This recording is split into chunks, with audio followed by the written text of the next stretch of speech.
శ్రీనివాస్ చౌదరి గారు, సరే ఈ జనసేనలో పంచాయతీని మీరు బాగా ఎంజాయ్ చేస్తున్నట్టున్నారు. టీడీపీ ఎందుకు మనం ప్రస్తుతం మీ జోలికి ఎవరు రావట్లేదు కాబట్టి వాళ్ళలో వాళ్ళు ఏదో తనుకుంటున్నారని చెప్పి చూస్తున్నట్టున్నారు.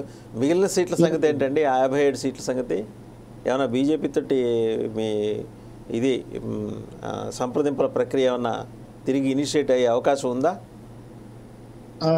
రాజారాం గారు, మొదట మీకు 4 సైడ్స్ ఈ ప్రేక్షకులకి, అలాగే సోదరి సుబ్బారెడ్డి గారికి, అలాగే స్టూడియోలో ఎవరున్నారు నాకు ఐడియా లేదు, వారికి కూడా శ్రీనివాస్ గారు, మండలం శ్రీనివాస్ గారు. మండలం శ్రీనివాస్ గారా? Okay okay. శ్రీనివాస్ గారు మీకు నమస్కారం. నమస్కారం. ఈరోజు రాష్ట్రంలో ఒక అనూహ్య రీతిలో 2 పార్టీలు పొత్తు పెట్టుకున్నాయి. ఎలక్షన్లో విజయం సాధించాలని అనేక రకాలుగా వ్యూహాలతో ముందుకెళ్తున్నాయి. కొంత ఆడ ఇక్కడ టీ కప్పుల తుఫాన్ లాగా చిన్న చిన్న సమస్యలు వస్తుంటాయి. కానీ కొన్ని సమస్యల్ని భూతత్వంలో పెట్టి పెద్దగా చూసి దీని ఏదో జరిగిపోతా ఉందని మీడియా సృష్టి చేయటం అనేది కొన్ని రకాల సంస్థలు చేస్తుంది. ఎవరు ఏ ప్యాప్లో పడుతున్నారు? ఇప్పుడు తెలుగుదేశం పార్టీ జనసేన మింగేస్తుందని చెప్తున్నారు. మరి మింగేస్తున్న తెలుగుదేశం పార్టీలో జనసేన చేరదు కదా, అలా సంఘటనలు ఏమి లేవు కదా. హరిరావు జోగయ్య గారు లేఖలు, నేను అడవేందంటే పవన్ కళ్యాణ్ గారిని బలపరచాలన్నా, పవన్ కళ్యాణ్ గారిని లీడర్గా చూడాలన్నా, పవన్ కళ్యాణ్ గారిని మీరు అన్నట్టు సీఎం చేయాలన్నా బయట నుంచి శుద్ధులు చెప్పడం ఏంటంటే నాకు అర్థం కాలేదు. పార్టీలోకి రండి, పార్టీలో జాయిన్ అవ్వండి. హరిరావు జోగయ్య గారు కాదు, ఇంకో జోగయ్య గారు కాదు, ఎవరైనా ఆ రాజకీయ దురంధులు ఎవరు ఉన్నారో జనసేన పార్టీలో జాయిన్ అయ్యి, బాబు పవన్ కళ్యాణ్ గారు మేము కూడా పాత పార్టీ నాయకులం, కాపు నాయకులం, అనేక రకాల సూచనలు ఇస్తామని పార్టీలో సగులు చేయండి. ఆయన్ని ఎక్కువ తీసుకోమంటారు, తక్కువ తీసుకోమంటారు, ఇంటర్నల్ పార్టీలోకి వచ్చి సేవ చేయండి. 10 ఓట్లు సంపాదించండి పవన్ కళ్యాణ్ గారికి, 10 మంది క్యాండిడేట్లు తీసుకొచ్చేవ్వండి. బయట నుంచి ప్రేమలేఖలు రాదు, నాకు అర్థం కాలేదు. ఎవరు కోవట్లు మీరు? కాపు సమాజ వర్గానికి కోవట్లా, జగన్మోహన్ రెడ్డి గారికి కోవట్లా, లేదా పవన్ కళ్యాణ్ గారి పార్టీని ఎట్లా ఒకట్లా నాశనం చేసి వీళ్ళిద్దరి మధ్య బాండింగ్ దెబ్బతీయాలని ఇంటర్నల్ గా ఉన్నటువంటి కోవట్లు అనేక అంశాలకి డౌట్లకి దారితీస్తా ఉంది. ఇక్కడ మాకు బాధ కలిగించే అంశం ఏంటంటే ప్రతిసారి తెలుగుదేశం పార్టీ జనసేన మింగేస్తుంది. నాకు అర్థం కావడంలే, మింగేసే పార్టీ లేదు, పొత్తులు ఎందుకు పుట్టినా నాకు అర్థం కాలేదు.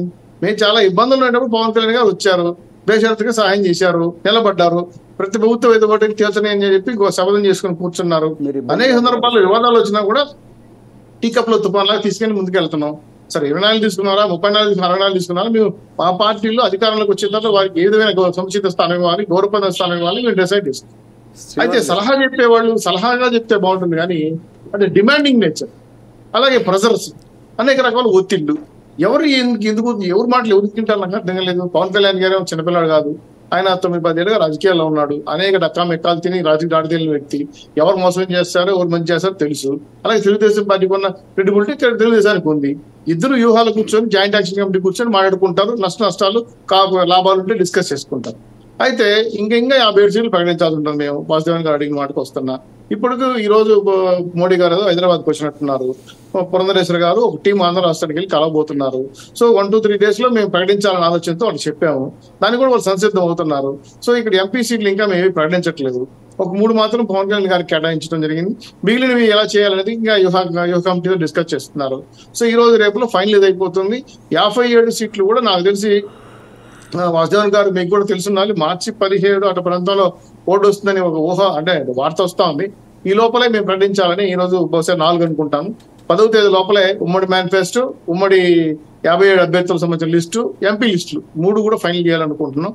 అయితే జనసేన తెలుగుదేశం పార్టీ బాండింగ్ ని ఎన్ని మీడియాలు వచ్చినా, ఎన్ని రకాలుగా జగన్మోహన్ రెడ్డి గారు మెయిన్ గేమ్ ఆడినా, ఎన్ని మీడియాలు వచ్చినా రకరకాలుగా బాండింగ్ దెబ్బతీయాలని ఎత్తుగాడులు వేసినా వాళ్ళ మెయిన్ ట్యాప్ లో మేము పడదలుచుకోలేదు. మా పార్టీ నాయకులు మాకు డైరెక్షన్ ఇచ్చారు, అలాగే జనసేన మిత్రులు కూడా వాళ్ళ పార్టీ నాయకులు డైరెక్షన్ ఇచ్చారు. కాబట్టి సూచనలు సలహాలు ఎవరిచ్చినా మేము తీసుకుంటామని వ్యతిరేకం కాదు. అయితే అది మా పార్టీకి ఉపయోగపడతాయా లేదని కూర్చొని డిస్కస్ చేసుకొని కంపల్సరీగా అందరి సహాయ సహకారాలతో 2024లో ప్రభుత్వం ఏర్పాటు చేయాలని జనసేన తెలుగుదేశం పార్టీ సంకల్పంతో ముందుకెళ్తా ఉంది. వీలైతే జనసేన పార్టీని కాపుల పార్టీగా ముద్రైద్దని మీకు చేతులెత్తి నమస్కరిస్తున్నాను. తెలుగుదేశం పార్టీ కుల పార్టీగా మీరు ముద్రలేయబాకండి. అన్ని రాజకీయ పార్టీలు అన్ని కులాలు సమానంగా తీసుకోవాలి. ఎవరో ఒకరు అభిమానంతో ప్రేమలేఖలు రాసినంత మాత్రాన దాన్ని మనం పెద్దగా చేసి దానివల్ల ఏదో నష్టం వస్తుందని చెప్పి బాధపడి అనేక హరిరాజయ్య గారే వచ్చి పవన్ కళ్యాణ్ దగ్గరికి వచ్చో లేదు పవన్ కళ్యాణ్ దగ్గరికి మాట్లాడుకొని పార్టీలో జాయిన్ అయ్యి విలువైన సమాచారం ఇవ్వండి, ప్రమాణ సూచనలు ఇవ్వండి,